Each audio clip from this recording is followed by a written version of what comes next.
Because of why I search the deep through endless nights, no time to sleep.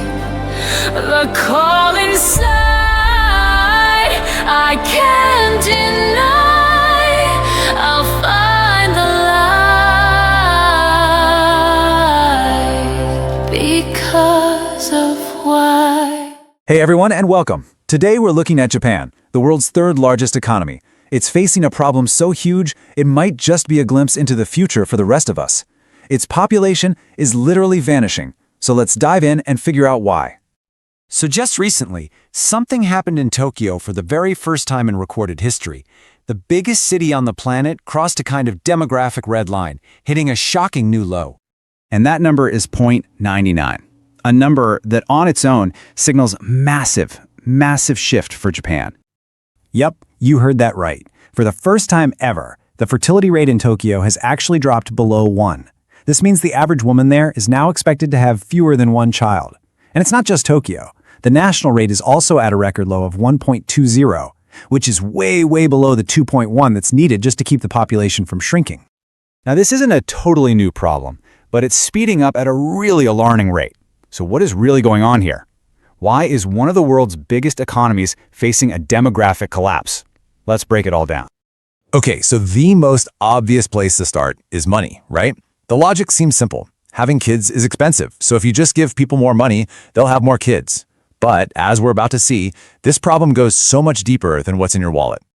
The Japanese government has been trying to tackle this for years. Their latest big push is called the New Dimension Plan. It's a huge 4-part strategy.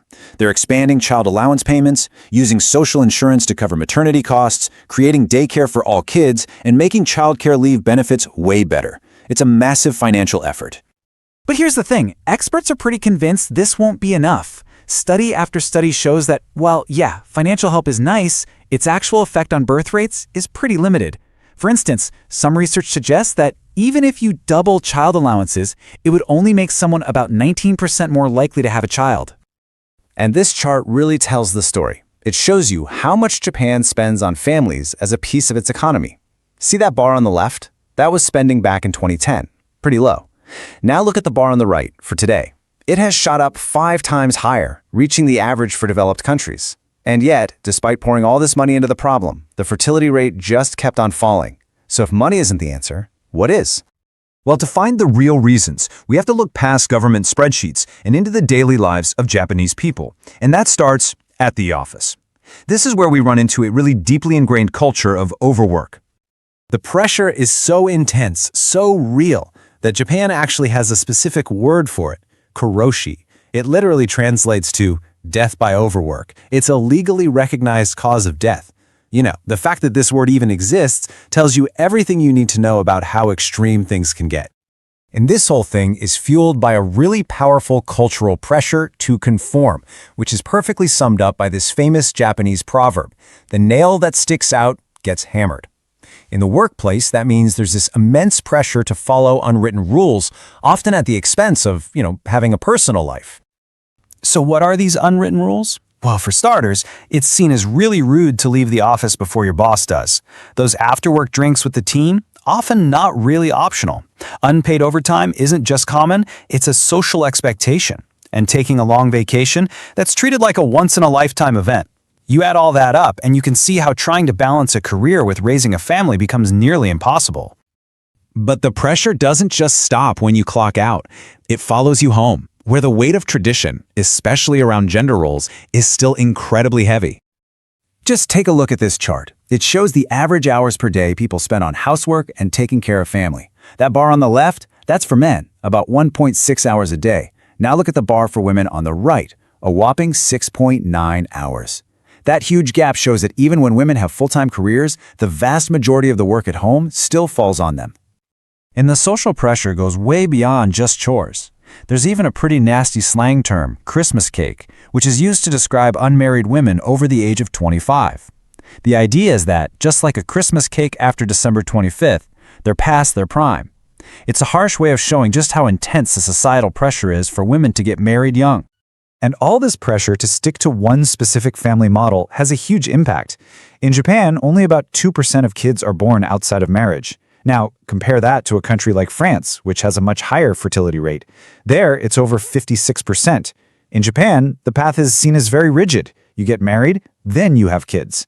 Doing it any other way is still highly stigmatized, and that really limits the number of births. So, okay, we've seen that money alone isn't enough, and that these really deep cultural forces are a huge part of the story.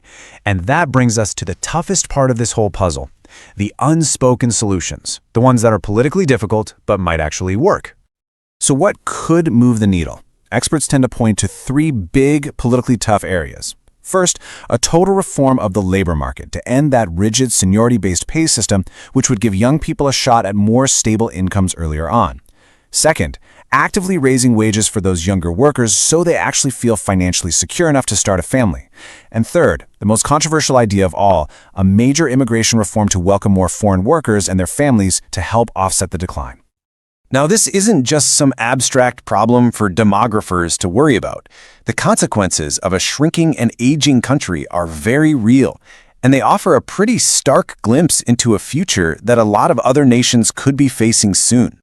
So what does this future actually look like? Well, for one, a social security and healthcare system that is strained to its absolute breaking point, as a smaller and smaller workforce tries to support a huge elderly population. But it goes beyond just economics. It's a national security problem. Japan's military is already 10% smaller than it was in 1990, and it consistently fails to hit its recruitment targets. This chart right here really puts Japan's situation into global perspective. It shows that for most developed countries, fertility rates tend to drop as they get wealthier, but then they often recover and level off. You can see the lines for places like the US and Norway heading back up. But now look at Japan's line, the one highlighted here. It's the outlier. It just keeps falling, showing absolutely no signs of recovery. We've talked about money, work culture, and social traditions. So what's your take? What do you think is the single biggest thing driving this decline? I'd love to hear what you think down in the comments. And of course, if you found this deep dive interesting, it would be awesome if you could like, share, and subscribe. It really helps us keep making more of these explainers on the topics that are shaping our world. So in the end, we're left with this one big, unsettling question.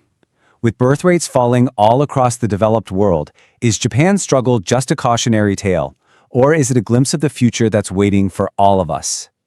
Thanks so much for watching, and I'll see you in the next one.